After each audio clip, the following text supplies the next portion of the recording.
ನಮಸ್ತೆ ನನ್ನ ಪ್ರಿಯ ವೀಕ್ಷಕರೇ, ನಮ್ಮ ಲಕ್ಷ ಚಾನೆಲ್ಗೆ ಸ್ವಾಗತ. ವೀಕ್ಷಕರು, ಇವತ್ತು ನಾವು ನೋಡ್ತಿರೋ ಅಂಥದ್ದು, ಈ ಪೂಜೆ ಮಾಡಬೇಕಾದ್ರೆ ಈ ಆಕಳಿಕೆಗಳು ಸಿಕ್ಕಾಬಟ್ಟೆ ಬರುತ್ತೆ. ತಡ್ಕೊಳ್ಳೋಕ್ಕಾಗಲ್ಲ. ಕಣ್ಣಲ್ಲಿ ನೀರು ಹೋಗ್ತಾ ಇರುತ್ತೆ. ಆಕಳಿಸಿ ಕಣ್ಣಲ್ಲಿ ನೀರೆಲ್ಲ ಕಿತ್ಕೊಳ್ಳುತ್ತೆ. ಅಷ್ಟು ಜೋರಾಗಿ ಆಕಳಿಕೆ ಬರ್ತಾ ಇರುತ್ತೆ. ಆಮೇಲೆ ಅದಾಗ್ತಾ ಇದ್ದಂಗೆ ಕೆಲವ್ರಿಗೆ ಒಬ್ಬೊಬ್ರಿಗೆ ಒಂದೊಂದು ಥರ ಆಗ್ತಾ ಇರುತ್ತೆ. ಮಲಗಬೇಕು ಅನಿಸುತ್ತೆ, ಕೆಲವ್ರಿಗೆ ಎದ್ದೋಗ್ಬಿಡ್ಬೇಕು ಅಂತ ಅನಿಸುತ್ತೆ. ಈ ರೀತಿ ನಾನಾ ರೀತಿ ಆಗ್ತಾ ಇರುತ್ತೆ. ಇವತ್ತು ಅದು ಏನು, ಯಾವುದಕ್ಕಾಗಿ ಬರುತ್ತೆ, ಏನಕ್ಕಾಗಿ ಬರುತ್ತೆ ಅನ್ನೋದು ನೋಡೋಣ. ಇದು ಸಾಕಷ್ಟು ಕೆಲವ್ರಿಗೆ ಈ ಆಕಳಿಕೆ ಅನ್ನೋದು ಸುಮಾರು ಥರ ಬರುತ್ತೆ. ಕೆಲವ್ರಿಗೆ ಕೆಲಸ ಮಾಡಿ ದೇಹ ಆಲಸ್ಯ ಆದಾಗ ಅದು ಒಂದು ರೀತಿ ಆಕಳಿಕೆ ಬರುತ್ತೆ. ಇನ್ನೊಬ್ಬರಿಗೆ ನಿದ್ದೆ ಸರಿಯಾಗಿರಲ್ಲ. ಆ ನಿದ್ದೆ ಇಲ್ದಿದ್ರೆ ಆ ಆಕಳಿಕೆ ಕಾಣಿಸ್ಕೊಳ್ಳುತ್ತೆ. ಅಂದರೆ ಅದು ನಾನು ನಿದ್ದೆ ಬರ್ತಾಯಿದ್ದೀನಿ, ನೀನು ಸ್ವಲ್ಪ ರೆಸ್ಟ್ ಮಾಡು, ಮಲಗು ಅನ್ನೋ ಸೂಚನೆನ ಕೊಡುತ್ತೆ. ಇನ್ನು ಕೆಲವ್ರದಂತೂ ಹೀಗೆ ದೇಹದಲ್ಲಿ ಆಲಸ, ಈ ಥರ ಸಾಕಷ್ಟು ಥರ ನಾನಾ ಥರ ಇರ್ತವೆ. ಕೆಲವ್ರಿಗಂತೂ ಊಟ ಮಾಡಿ ಕೂತ್ಕೊಂಡ ತಕ್ಷಣ ನಿದ್ದೆ ಬರ್ತಾ ಇರುತ್ತೆ. ಕೂತ್ಕೊಂಡ್ರೆ ಸಾಕು, ಹಂಗೆ ಕಣ್ಣು ಎಳ್ಕೊಂಡು ತೂಗಿಸ್ತಾ ಇರ್ತಾರೆ. ಅವ್ರದ್ದೊಂದು ರೀತಿ ಕೂತು ನಿದ್ದೆ ಮಾಡೋ ಅಂಥವ್ರದ್ದು. ಇನ್ನೂ ಏನಪ್ಪ ಇದು ಅಂದರೆ, ಈ ಪೂಜೆ ಮಾಡಬೇಕಾದ್ರೆ ಬರುತ್ತೆ. ನೀವು ಕೆಲಸ ಮಾಡಿದಾಗ ಬರಲ್ಲ, ಕೂತಿದ್ದಾಗ ಬರಲ್ಲ, ಇದೆಲ್ಲ ಏನೂ ಬರಲ್ಲ. ನಿಮ್ಮದು ಒಂದು ರೀತಿ ಬೇರೆ ರೀತಿ ಇರುತ್ತೆ. ನಾವು ಪೂಜೆ ಕೂತ್ಕೊಂಡಾಗ ಸಿಕ್ಕಾಬಟ್ಟೆ ಮಂತ್ರಗಳು ಏನಾದ್ರು ಹೇಳ್ತಾ ಇದ್ದೀವಿ, ಅಥವಾ ಯಾವುದೋ ಒಂದು ಪೂಜೆಗೆ ಸಿದ್ಧತೆ ಮಾಡ್ಕೊಳ್ತಾ ಇದ್ದೀವಿ, ಮಂತ್ರಗಳನ್ನ ನಾವು ಕೆಲವು ಸಾಧನೆ ಮಾಡ್ಕೋಬೇಕು ಅಂತ ಹೇಳಿ ಆ ಒಂದು ಸಾಧನೆ ಮಾಡ್ಕೋಬೇಕಾದ್ರೆ ಏನಾಗುತ್ತೆ, ಸಿಕ್ಕಾಬಟ್ಟೆ ಒಂದು ಸೆಕೆಂಡು ಬಿಡುವಿಲ್ದಂಗೆ ಒಂದರಿಂದ ಒಂದು ಆಕಳಿಕೆ ಬರ್ತಾನೆ ಇರುತ್ತೆ. ಅವಾಗ ಏನಾಗುತ್ತೆ ಅಂತಂದರೆ, ಇದರಲ್ಲಿ ಕೂಡ ಇನ್ನೂ ಒಂಥರ ಇದೆ. ಕೆಲವ್ರಿಗೆ ಆಕಳಿಗೆ ಬಂದ ತಕ್ಷಣ ಅಲ್ಲೇ ಮಲಗಿಬಿಡಬೇಕು, ಇದು ಒಂದು ರಾಜನಿದ್ದೆ. ಈ ರೀತಿ ನಿದ್ದೆ ಇನ್ನು ಎಷ್ಟು ಕೊಟ್ಟರೂ ಸಿಕ್ಕಲ್ಲ, ಮಲ್ಕೊಂಬಿಡೋಣಪ್ಪ ಫಸ್ಟು, ನಿದ್ದೆ ಮಾಡೋಣ ಅನ್ನೋದು ಕೆಲವ್ರ ಒಂದು ರೀತಿ. ಇನ್ನು ಕೆಲವ್ರಿಗೆ ಕಣ್ಣು ಎಳಿತಾ ಇರುತ್ತೆ, ಕಣ್ಣು ಹಿಂಗೆ ಕೆಲವೊಂದು ಸರಿ ಮಂತ್ರ ಹೇಳ್ಬೇಕಾದ್ರೆ ತುಗಿಡ್ಸ್ಕೊಂಡು ಮುಂದಕ್ಕೆ ಬೀಳ್ತಾರೆ. ಅದು ಒಂದು ರೀತಿ ತುಗುಡಿಕೆ. ಇನ್ನು ಕೆಲವ್ರಿಗೆ ಅದೇ ಈ ಮಂತ್ರ ಹೇಳಬೇಕಾದ್ರೆ ಈ ಪ್ರೀತವಾಗಿ ಆಕಳಿಕೆ ಜೊತೆಗೆ ಕಣ್ಣಲ್ಲಿ ನೀರು, ಈ ರೀತಿ ಕೆಲವ್ರಿಗೆ ಬರ್ತಾ ಇರುತ್ತೆ. ಮತ್ತು ಅವರು ಮಂತ್ರ ಹೇಳಬೇಕಾದ್ರೆ ಕಣ್ಣು ಮುಚ್ಕೊಂಡು ಮಂತ್ರ ಹೇಳ್ತಾ ಇರ್ತಾರೆ. ಆ ಮಂತ್ರ ಹೇಳ್ತಾ ಇರಬೇಕಾದ್ರೆ ಅವ್ರಿಗೆ ಆ ಕಣ್ಣಿನ ಮುಂದೆ ಏನೋ ಒಂದು ರೀತಿ ವಿಚಿತ್ರವಾದಂಥ ಚಿತ್ರಗಳು ಕಾಣ್ತಾ ಇರುತ್ತೆ. ಚಿತ್ರಗಳು ಅಂದರೆ ದೇವರ ಚಿತ್ರಗಳು ಇರ್ಬೋದು, ಅವರವರ ಒಂದು ಮುನ್ಸೂಚನೆ ಅವ್ರಿಗೆ ಮುಂದಕ್ಕೆ ಒಳ್ಳೆಯದಾಗುತ್ತೆ. ಅಂದರೆ ಯಾವುದೋ ಒಂದು ಹೂವಿನ ತೋಟ ಕಾಣಿಸ್ಬೋದು, ಅಥವಾ ಒಂದು ಆನೆ ರೀತಿ ಕಾಣಿಸ್ಬೋದು, ಅಥವಾ ಗಣೇಶ ಕಾಣಿಸ್ಬೋದು, ಅಥವಾ ಯಾರೋ ಹೂ ಕೊಟ್ಟಂಗೆ ಕಾಣಿಸ್ಬೋದು, ಹಾಲ್ ಥರ ಕಾಣಿಸ್ಬೋದು. ಇನ್ನು ಅಂದರೆ ಕಣ್ಣು ಮುಚ್ಕೊಂಡು ನೀವು ಜಪ ಮಾಡ್ತಿದ್ದಾಗ ಈ ರೀತಿಯೆಲ್ಲ ನಮ್ಮ ಕಣ್ಣು ಮುಂದೆ ಬರುತ್ತೆ. ಅದು ಒಂದು ರೀತಿ. ಇದು ಎಲ್ಲದು ಒಂದು ರೀತಿ ಆದಾಗ ಇದು ಯಾಕೆ ಬರುತ್ತೆ, ಏನಕ್ಕೆ ಬರುತ್ತೆ, ಯಾವುದು ಒಳ್ಳೆಯದು ಯಾವುದು ಕೆಟ್ಟದ್ದು ಅಂತ ನೋಡೋಣ. ಈಗ ಇದು ಮಾಮೂಲಿ ಮೊದಲು ಹೇಳಿದ್ನಲ್ಲ, ಅದು ನಿದ್ದೆ ಇಲ್ಲದೆ ಬರೋ ಅಂಥದ್ದು ಕೂಡ ಅದು ನಿಮ್ಮ ದೇಹಕ್ಕೆ ಸಂಬಂಧಪಟ್ಟಿದ್ದು. ಅದೇ ರೀತಿ ವ್ಯಾಯಾಮ ಇಲ್ಲದೆ ಕೆಲಸಗಳು ಮಾಡಿ ಆಯಾಸವಾಗಿ ಮಾಡೋದು ಕೂಡ ಅದು ದೇಹದ ಆಲಸ್ಯ. ಅದು ಮತ್ತು ನಿದ್ದೆ ಇಲ್ಲದೆ ಕೇಳೋರಿಗೆ ಬರೋ ಅಂಥದ್ದು ಅದು ಬೇರೆದು. ಆದರೆ ಈ ಪೂಜೆ ಮಾಡಬೇಕಾದ್ರೆ ಮಂತ್ರ ಹೇಳಬೇಕಾದ್ರೆ ಬರ್ತೊಡಿ, ಆ ಒಂದು ಎರಡು ಥರ ಇದೆ. ಹೀಗೆ ಹೇಳಿದ್ನಲ್ವ, ಆ ರೀತಿ ಎರಡು ಥರ ಇದಲ್ಲೇ. ಎರಡನೆಯದು ಏನಪ್ಪ ಅಂತಂದರೆ, ನಿಮಗೆ ಮಂತ್ರ ಹೇಳಬೇಕಾದ್ರೆ ಕಣ್ಣಲ್ಲಿ ನೀರು ಸುರಿಸ್ಕೊಂಡು ಏನೋ ಒಂದು ರೀತಿ ದೇಹ ವೈಬ್ರೇಷನ್ ಆಗಿ ಮತ್ತು ಕಣ್ಣು ಮುಂದೆ ನಮಗೆ ಆ ರೀತಿ ನಾನು ಮೊದಲೇ ಹೇಳಿದಂಥ ಒಂದು ಒಳ್ಳೊಳ್ಳೆ ಒಂದು ದರ್ಶನಗಳು ಆದಾಗ ಅದು ಒಳ್ಳೆಯದು. ಅದು ನಿಮ್ಮ ಮುಂದಕ್ಕೆ ಮುನ್ಸೂಚನೆ. ಒಂದು ಯಾವುದೋ ಒಂದು ದೇವಿನೋ ದೇವರುಗಳೋ ಯಾರೋ ಒಬ್ಬರು ನಿಮ್ಮ ಹಿಂದೆ ಇದ್ದಾರೆ, ನಿಮ್ಮ ಹಿಂದೆ ಅವರು ಬರ್ತಾ ಇದ್ದಾರೆ, ಅಥವಾ ಅವರು ನಿಮಗೆ ಮುಂದೊಂದು ಸಂಕೇತನ ಕೊಡ್ತಾ ಇದ್ದಾರೆ, ಮುಂದೆ ಏನಾಗುತ್ತೆ ಅನ್ನೋದು ಒಂದು ಸೂಚನೆ ಕೊಡ್ತಾ ಇದ್ದಾರೆ ಅನ್ನೋದು. ಇದು ಒಂದು ಅದ್ಭುತವಾದಂಥದ್ದು. ಕೆಲವ್ರಿಗೆ ನಾನು ಅದು ಹೇಳಬೇಕು ಅಂದರೆ ಅದು ಅನುಭವಕ್ಕೆ ಮಾತ್ರನೇ ಬರುತ್ತೆ. ಆ ಕಣ್ಣು ಮುಚ್ಕೊಂಡು ಮಂತ್ರ ನಾವು ಹೇಳ್ತಾ ಇದ್ದಾಗ ಯಾವುದ್ರ ಬಗ್ಗೆ ಹೇಳ್ತಾ ಇರ್ತೀವಿ, ನಾವು ಮನಸ್ಸಲ್ಲಿ ನಾವು ಅವಾಗೇನೋ ಬರೀ ಮಂತ್ರದ ಬಗ್ಗೆ ಮಾತ್ರ ಜ್ಞಾನ ಇರುತ್ತೆ. ಇನ್ನು ಬೇರೆಯವ್ರಿಗೆಲ್ಲ ಹೇಗಿರುತ್ತೆ ಗೊತ್ತಿಲ್ಲ. ಕೆಲವರು ಮಂತ್ರ ಹೇಳ್ಕೊಳ್ತಾ ಇದ್ದಂಗೆ ಇವತ್ತು ಚಿನ್ನ ತೊಗೋಬೇಕು, ಅಕ್ಷಯ ತೃತೀಯ ಬಂದುಬಿಡ್ತು, ಏನು ತೊಗೊಳ್ಳೋದು, ಇಲ್ಲ ಏನು ತೊಗೋಬೇಕು, ಯಾವ ತೀರ್ಮಾನ ಮಾಡೋಣ, ಬಟ್ಟೆ ತೊಗೊಳ್ಳೋಣ, ರೇಷ್ಮೆ ಸೀರೆ ತೊಗೊಳ್ಳ, ಎಲ್ಲರೂ ತೊಗೊತಾ ಇದ್ದಾರೆ. ಈ ರೀತಿ ಯೋಚನೆ ಮಾಡ್ಕೊಂಡು ಕೆಲವ್ರು ಮಾಡ್ತಾರೆ. ಅದು ಯಾವುದಕ್ಕೂ ಬರೋದಿಲ್ಲ. ಅದು ನೀವು ಜಪ ಮಾಡಬೇಕಾದ್ರೆ ಒಂದೇ ಇರಬೇಕು. ಅಲ್ಲಿ ಯಾವ ದೇವತೆನ ನೀವು ಮಂತ್ರ ಹೇಳ್ತಾ ಇದ್ದೀರಾ ಆ ದೇವತೆನ ಕಣ್ಣು ಮುಂದೆ ತಂದ್ಕೋಬೇಕು. ತಂದಾಗ ನೋಡಿ ಅದು ನಿಮಗೆ ನಾನಾ ರೀತಿ ಅವಳು ಕಾಣಕ್ಕೆ ಶುರು ಆಗ್ತಾಳೆ. ಇನ್ನು ಕೆಲವ್ರಿಗೆ ಕಣ್ಣು ಮುಚ್ಕೊಂಡು ಏನೇ ಮಾಡಿದ್ರು ಸೊನ್ನೆ, ಅಂದರೆ ಬ್ಲ್ಯಾಂಕ್ ಆಗಿರುತ್ತೆ, ಏನೂ ಕಾಣಲ್ಲ, ಬೆಳಕು ಇಲ್ಲ, ಕತ್ಲೆ, ಬರೀ ಕತ್ಲೆ, ಬ್ಲ್ಯಾಂಕು, ಅಲ್ಲಿ ಯಾವ ಚಿತ್ರನೂ ಕಾಣಲ್ಲ ಅಥವಾ ಏನೂ ಕಾಣಲ್ಲ. ಇನ್ನು ಕೆಲವ್ರಿಗೆ ಕಣ್ಣು ಮುಂದೆ ಏನೋ ಒಂದು ಬೆಳಕು ಥರ, ದೀಪ ಹಚ್ಚಿದ್ರೆ ಸಣ್ಣ ಕುರಿದು ನಂತರ ದೊಡ್ಡಗಾಗುತ್ತೆ ನೋಡಿ, ಆ ರೀತಿ ಬೆಳಕು ಅಂದಾಗ ಅದು ನಿಮಗೆ ಮುನ್ಸೂಚನೆ, ಅಂದರೆ ನಿಮ್ಮ ಜೀವನದಲ್ಲಿ ಏನೋ ಒಂದು ಒಳ್ಳೇದು ನಡೆಯುತ್ತೆ, ಯಾವುದೋ ಒಂದು ರೀತಿ ಒಳ್ಳೇದು ನಡೀತಾ ಇದೆ, ನಿಮಗೆ ಮುಂದಕ್ಕೆ ಆಗ್ಬೋದು ಅನ್ನೋ ಒಂದು ಮುನ್ಸೂಚನೆ ಈ ರೀತಿ ಇರುತ್ತೆ. ಇನ್ನು ಇದೆಲ್ಲ ಒಳ್ಳೆ ಶಕುನಗಳು ಆಯ್ತಲ್ವ. ಇನ್ನು ನಿಮಗೆ ನನಗೆ ಕೆಟ್ಟದ್ದಕ್ಕಾಗಿ ಏನು ಇದೆ ಅನ್ನೋದಕ್ಕೆ ಇದು ಏನು ಮಾಡುತ್ತೆ, ಇದು ತೂಕುಡಿಕೆ, ನಿದ್ದೆ ಜೊತೆಗೆ ತೂಗುಡಿಕೆ. ಅಂದರೆ ಹೆಂಗೆ ಅಂದರೆ ನೀವು ಮಂತ್ರ ಹೇಳ್ತಾ ಇರ್ತಾರೆ, ಮುಂದಕ್ಕೆ ಮುಗ್ಗಿಸಿ ಬೀಳ್ತಾ ಇರ್ತೀರ, ಅದು ಏನು ಹೇಳ್ತಾ ಇದ್ದೀರ ಅಂತ ಗೊತ್ತಾಗಲ್ಲ, ಹಾಗೆಯೇ ಮುಂದಕ್ಕೆ ಮುಗ್ಗಿಸಿ ಬಿದ್ದಾಗ ತಿರುಗಿ ಎಚ್ಚರಿಕೆ ಆಗುತ್ತೆ ನಿಮಗೆ, ಬೆಚ್ಚಿ ಮತ್ತೆ ಆ ಥರ.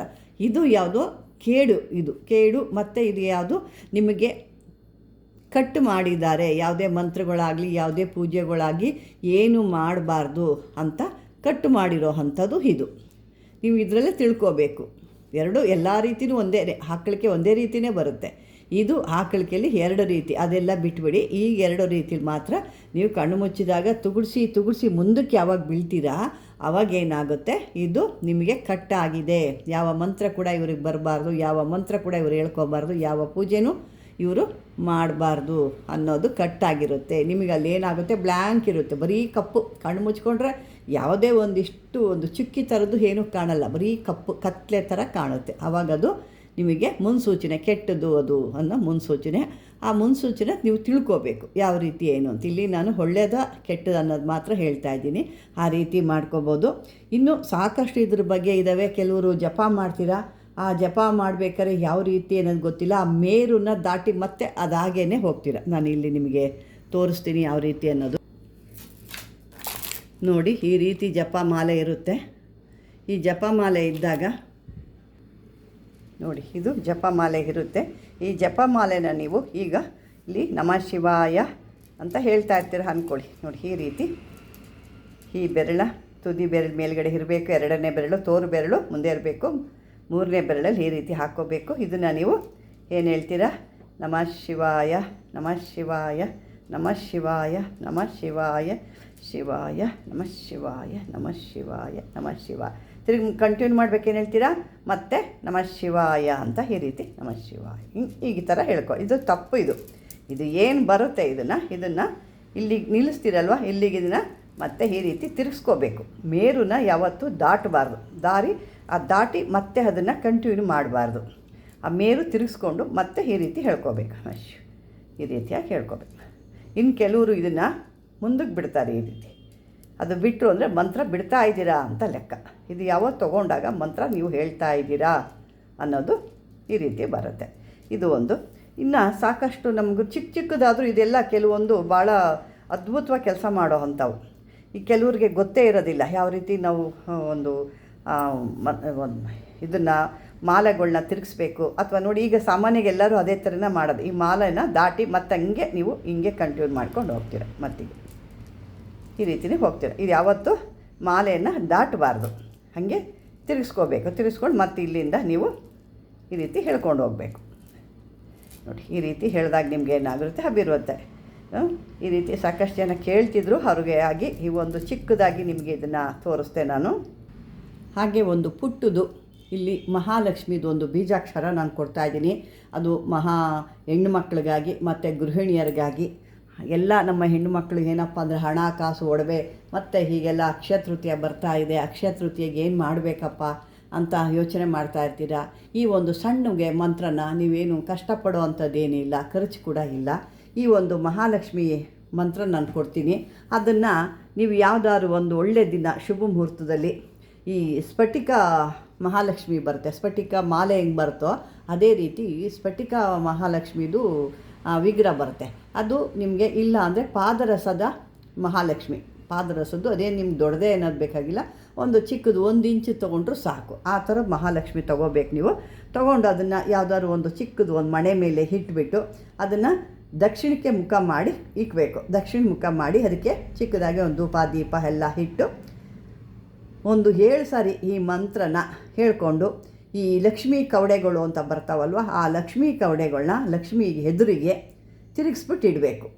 ನಂತರ ಆ ದೇವಿಯ ಒಂದು ಆ ಪಾದಗಳಿಗೆ ಇವನ್ನ ಅರ್ಪಿಸ್ಬಿಟ್ಟು, ಅಂದರೆ ಅವುಗೆ ಅಲ್ಲಿ ಕೊಟ್ಟು ದೇವರ ಹತ್ರ ಇಟ್ಟು ಲಕ್ಷ್ಮಿಗೆ ಇದೇ ಪ್ರಕಾರ ಒಂದು 7 ದಿನವರೆಗೆ ಪ್ರಯೋಗ ಮಾಡಬೇಕು. 27 ದಿನ ತನಕ ಇದನ್ನು ಪ್ರಯೋಗ ಮಾಡಿದಾಗ ನಿತ್ಯ ನೀವು ದಿನನಿತ್ಯ ಏನು ಮಾಡಬೇಕು, ಆ 7 ಕವಡೆಗಳು ತೊಗೋಬೇಕು, ಲಕ್ಷ್ಮಿಗೆ ಅರ್ಪಣೆ ಮಾಡಬೇಕು, ಈ ಮಂತ್ರ ಹೇಳ್ಕೋಬೇಕು, ಪೂಜೆ ಮಾಡಬೇಕು. ಇದನ್ನು ಕೊನೇ ದಿನ ಈ ಕವಡೆಗಳನ್ನ ಏನು ಮಾಡಬೇಕು, ಈ ಕೊನೆ ದಿನ ಆ ಕವಡೆಗಳನ್ನ ನದಿಯಲ್ಲಿ ಅಥವಾ ಹರಿಯೋ ನೀರಲ್ಲಿ, ಇದನ್ನು ಅಂದರೆ ಒಳ್ಳೆ ನೀರಲ್ಲಿ ಅದು ಬಿಟ್ಬಿಡ್ಬೇಕು. ಅದನ್ನು ಆವಾಗ ಇದರಿಂದ ಬಂದಂಥ ಆ ಒಂದು ದರಿದ್ರತೆ ಏನಿರುತ್ತೆ ಅದೆಲ್ಲ ನೆಗೆಟಿವ್ ಎಳ್ಕೊಂಡಿರುತ್ತೆ ಲಕ್ಷ್ಮಿ ಹತ್ರ, ಅದನ್ನು ಎತ್ಕೊಂಡು ಬಿಟ್ಟಾಗ ನಿಮಗೆ ಆ ದಾರಿದ್ರ್ಯ ನಾಶವಾಗಿ ಒಂದು ಆರ್ಥಿಕ ಮುನ್ನಡೆ ಸಿಗುತ್ತೆ. ನಾನೀಗ ಆ ಮಂತ್ರ ತೋರಿಸ್ತೀನಿ ನಿಮಗೆ. ಇದೇ ಆ ಮಂತ್ರ, ಭಾಳ ಚಿಕ್ಕದಾಗಿದೆ. ಸದಾ ಮಹಾಲಕ್ಷ್ಮಿ ನಿಮ್ಮ ಸಿದ್ಧಿಗಾಗಿರಬೇಕು ಅಂದರೆ ಈ ರೀತಿ ಮಾಡಿ. ಭಾಳ ಪುಟ್ಟದಾಗಿದೆ, ಏನು ದೊಡ್ಡ ಕೆಲಸ ಇಲ್ಲ, ಹಣಕಾಸು ಹೆಚ್ಚಾಗಿ ಖರ್ಚು ಮಾಡೋದನ್ನು ಯಾವತ್ತೂ ಮಾಡಿಸಲ್ಲ. ಚಿಕ್ಕದಾಗಿ ಮಾಡೋ ನಿಮ್ಮ ಕಷ್ಟಗಳ ಪರಿಹಾರ. ಬರೀ 27 ದಿವಸ ಇದನ್ನು ಮಾಡಿ ನಿಮ್ಮ ಸಂಕಲ್ಪಗಳು ನೋಡಿ ಯಾವ ರೀತಿ ಈಡೇರ್ತವೆ ಅಂತ. ಇದು ಮಂತ್ರ ನೋಡ್ಕೊಳ್ಳಿ, ಇದೇ ಮಂತ್ರ. ಓಂ ಶ್ರೀಂ ಹ್ರೀಂ ಮಹಾಲಕ್ಷ್ಮಿ ಮಮ ಗೃಹೆ ಅಗಚ್ಚ ಸ್ಥಿರ ಪಟ್ಟ. ಇಷ್ಟೇ ಇದು ಮಂತ್ರ. ಇದನ್ನು ನೀವು ಕಮಲ ಮಣಿ ಒಳಗಡೆ ಮಾಲೆ ಮಾಡ್ಬೋದು. ಇದನ್ನು ಮಾಡಿಕೊಂಡು ನಿಮ್ಮ ಕಷ್ಟಗಳೆಲ್ಲ ಪರಿಹಾರ ಮಾಡ್ಕೊ ಸುಖ ಸಂತೋಷದಿಂದ ಇರಲಿ ಅಂತ ಹೇಳ್ತಾ, ಈ ಒಂದು ವಿಡಿಯೋ ನಿಮ್ಗೆ ಇಷ್ಟವಾದರೆ ಲೈಕ್ ಮಾಡಿ. ಸಾಕಷ್ಟು ಜನ ನೋಡ್ತಾ ಇದ್ದೀರಾ, ಶೇರ್ ಮಾಡ್ತಾ ಇಲ್ಲ, ಮತ್ತು ಅದೇ ಥರ ಸಬ್ಸ್ಕ್ರೈಬರ್ ಆಗ್ತಾಯಿಲ್ಲ. ಸಾಕಷ್ಟು ಜನ ನೋಡ್ತಾ ಇದ್ದೀರಾ, ಆದರೆ ಯಾರೂ ಸಬ್ಸ್ಕ್ರೈಬರ್ ಮಾಡ್ಕೊತಾ ಇಲ್ಲ, ಸ್ವಲ್ಪ ಜನನೇ ಮಾಡ್ಕೊಳ್ತಾ ಇದ್ದೀರಾ. ಮತ್ತು ಇದನ್ನು ಸಾಕಷ್ಟು ಸಾಕಷ್ಟು ಜನ ಇದ್ರ ಬಗ್ಗೆ ಕೇಳ್ತಾ ಇದ್ದೀರಾ. ನಂಗೆ ಫೋನ್ ಮಾಡಿ ಕೇಳೋದಕ್ಕಿಂತ ನನಗೆ ಒಂದು ಕಾಮೆಂಟ್ ಬಾಕ್ಸಲ್ಲಿ ಹಾಕಿ, ಖಂಡಿತ ನಾನು ಅದಕ್ಕೆ ಆನ್ಸರ್ ಮಾಡ್ತೀನಿ ಅಂತ ಹೇಳ್ತಾ, ಇದುವರೆಗೂ ಈ ವಿಡಿಯೋ ನೋಡಿದ್ದಕ್ಕಾಗಿ ಧನ್ಯವಾದಗಳು ವೀಕ್ಷಕರೇ.